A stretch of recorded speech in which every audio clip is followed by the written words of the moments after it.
আমি নিজেই আসছি, তারা আমাকে খুব সহযোগিতা করছে, তারা আমাকে খুব আন্তরিকতার সাথে দেখছে বলে আমি খুব তাড়াতাড়ি খুব ইনফরমেশন পেয়ে গেছি। আমি আপনাদের কাছে সহযোগিতা কামনা করছি যে আপনারা আমার বাবার হত্যার বিচার চাই আমি।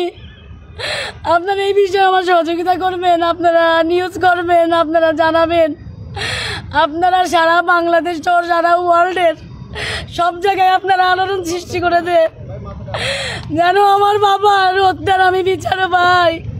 কারা করেছে, কেন করেছে, এর সুষ্ঠু তদন্ত চাই এবং আমি এর শেষ পর্যন্ত দেখতে চাই যে তারা কেন করেছে, কি জন্যই করেছে। আমি বিচার চাই, আমি বিচার চাই, আমি দেখতে চাই।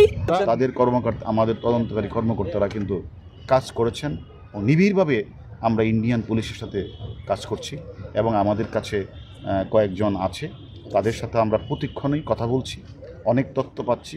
এই তথ্যগুলি আমরা এখন তদন্তের আপনারা হয়তো আমরা দেখেছেন, স্বরাষ্ট্রমন্ত্রী মহোদয় বলেছেন তদন্তের স্বার্থে আমরা এখন বলতে চাচ্ছি না।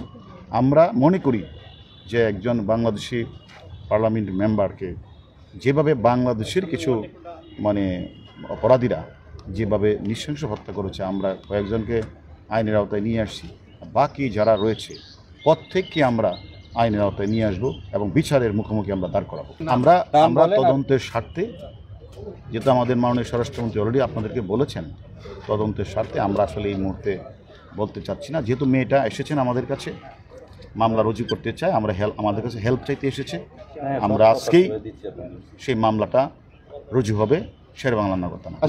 অনেকগুলো কনফিউশন তৈরি হচ্ছে হারুন ভাই।